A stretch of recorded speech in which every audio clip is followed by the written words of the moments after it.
ibinitawan pala si Vice President Sara Duterte laban sa inyo. Oh, sabi ni VP Sara,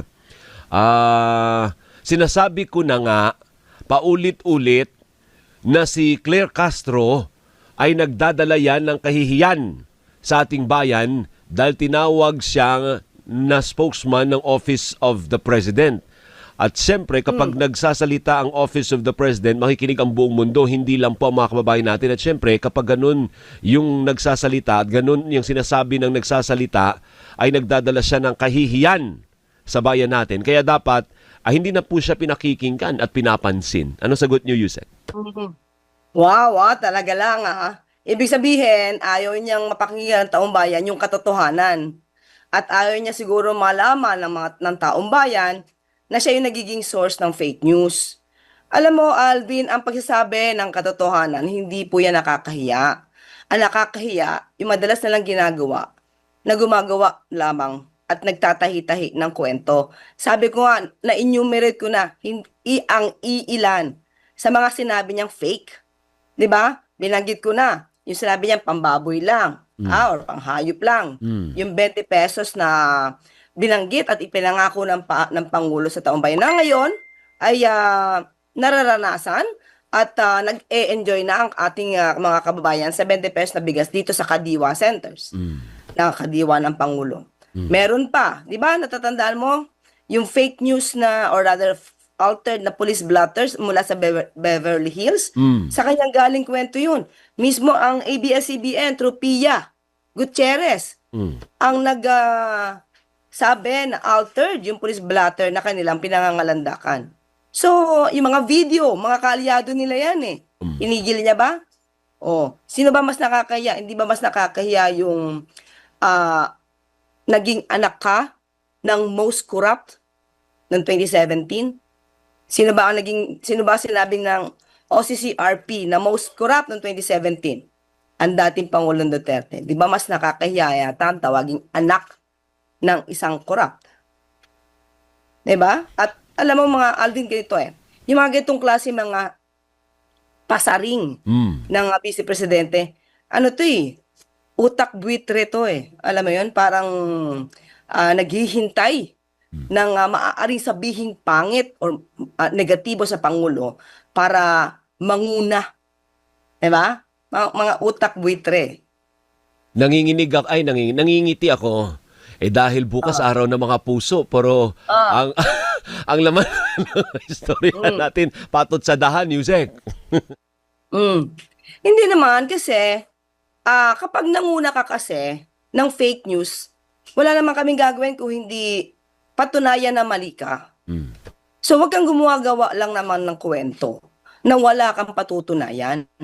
Mas marami kang dapat na patunayan tungkol sa mga issues laban sa'yo.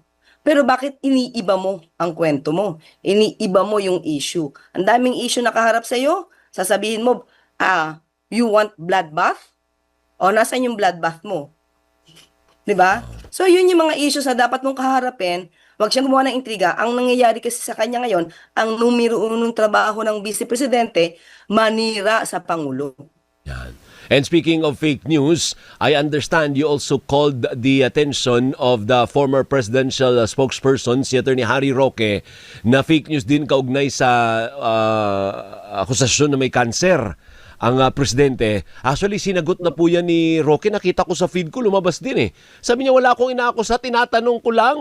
Oo, sabi niya gano'n, Yusek. Ang pagtatanong, abogado naman siya, dapat ginagamit niya muna yung utak niya. Una, napanood niya ba ng buo yung video? Diba kasi kung di niya napanood yung video, wala siyang karapatang magtanong.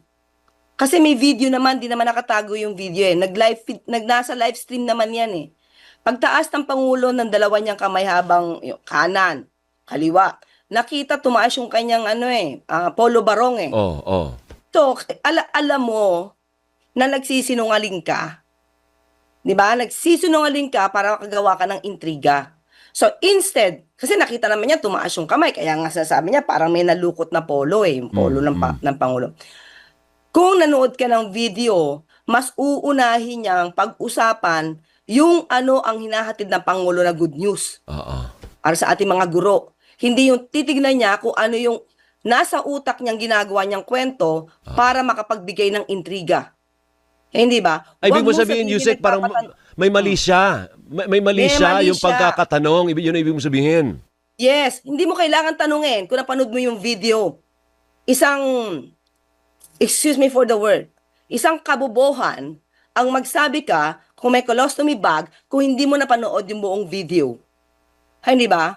So ngayon, kung ako magtatanong sa kanya, oh Harry Roque, land grabber ka ba? Nagtatanong lang. Harry Roque, sino yung kasama mo sa joint account mo na hindi mo asawa? Nagtatanong lang. Tama ba yon? So kumbaga pwede mo sabihin, may mali siya ka dun eh. Kasi hindi mo naman dapat tinatanong yun. Kaya hindi dapat ganun ang, anong tawag mo dun, hindi ganun dapat ang takbo ng tanong mo. Yun ang gusto mo sabihin, Yusek. Oo. Kasi kita mo naman yan kung halimbawa, picture lang yan. Oh. At walang video na nakita. Kahit ang mga media, walang video. Hindi ka magsasalita ng ganyan. O katulad niya, sa bibig niya, meron siyang sugat dito. O sabihin ko, o may herpes ka ba? Nagtatanong lang, Harry Roque. Di ba? Yeah. Ibig sabihin, pwede mo ring resbakan ng malisyosong tanong din kung ganun lang din Yes. naman ang pakay. Pero hindi Oo, dapat, pero hindi dapat ganun. Hindi dapat. Di ba? Kasi ayoko kitang bigyan ng mali siya. Ayoko mag-isip ang tao sa iyo kung anong meron ka. Dahil sa gagawin kong haka-haka o intriga na malisyoso. Hindi dapat ganun. Lalo na Pangulo yung pinag-uusapan natin eh. At alam natin na yung Pangulo niyan, yan ang gusto niyong patalsikin. Kaya gumagawa kayo ng kwento ng kung ano-ano. Diba? Merong ulterior motive dito eh. Ama, sige. So, usad tayo, Yusek. Nandiyan ka na rin lang. Nakita mo naman yung news item, kaya ako binasa. Pahingi naman ng konting reaksyon. May dalawang senador pala ang gusto ipalitan na yung Chinese ambassador to the Philippines. Ay, paano ba yan? Tayo ba, kwentuhan mo nga kami, Yusek. Tinanggap na ba ng presidente yan, yung bagong Chinese ambassador? At may karapatan bang presidente sabihin sa China, ayoko nito, palitan mo yung ambassador mo? At gagawin ba ng Malacanang yun? Depende yan kasi Alvin, syempre, nasa pakikipag-usap yan state to state, itong ayaw namin. Pero syempre, ang mangunguna dyan ang Pangulo. Yes. Pero hindi naman gagawin ng Pangulo na mag-initiate na ayoko tong ambassador na to. So, syempre, re-respetuhin din po natin kung sino ba yung itinatalagaan ng China. Opo. Kung nakikita nila na nagiging cause ito ng argumento, so, nasa China po yan na magdi-decide. Pero yung ambassador ngayon, Yusek Claire, as far as you know, nag-present na po ng credentials yan, di ba? Di ba usually ganyan, pag bago ka, pupunta ka sa Malacanang, tapos mag-present ka ng credentials mo, tatanggapin ka ng presidente. Di ba ganun yung system, yung protocol nun? Itong ambassador na bago, galing na yan dyan sa Malacanang. Oo. Nag-courtesy call na. So, kung ano man yung bangayan ngayon, for me my take, normal ito. Normal na magkaroon ng sagutan, ng bigay ng sentimiento. Kasi unang-una yung ibang mga public officials natin, especially Senado. Hindi naman to pwedeng rendahan lang ng Pangulo at sabihin niya, huwag kayong magsalita. Kasi may kanya-kanya tayong freedom of speech, freedom of expression. Kung nagsasalita yung China, maaari din magsalita yung mga parte dito sa Pilipinas. So, maganda talaga dito, hanggat maaari, talagang gumamit ng diplomasya. So, sino ba ang mauuna? Kanino, di ba?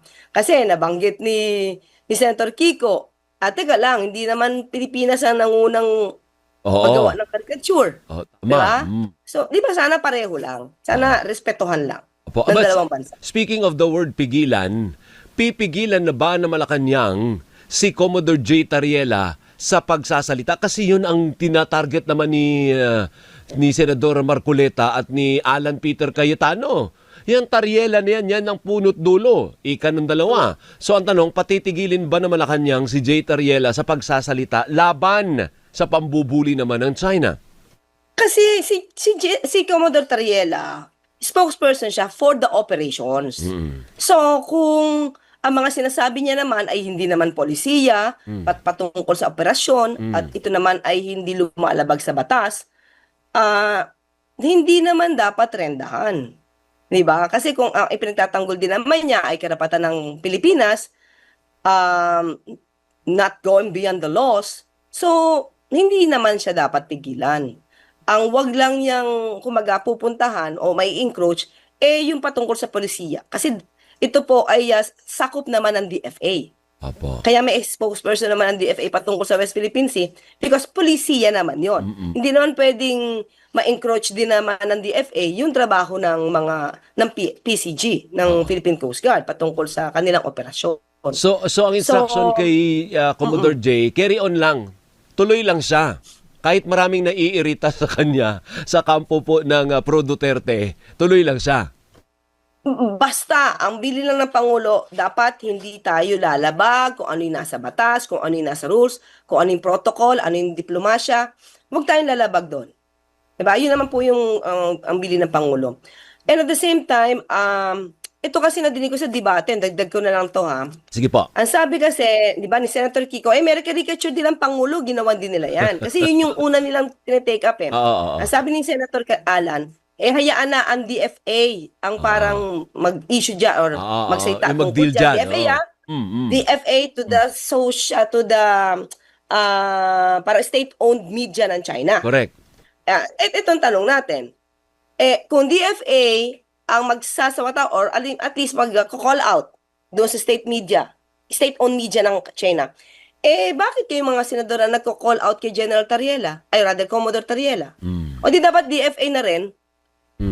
Diba? Kung DFA to DFA, okay, makialam yun. Ministry ng Foreign Affairs nila, ng China. Siya mag-call out doon kay, kay Tariela. Commodore Tariela. Huwag na kayo makisawsaw. Parang ganun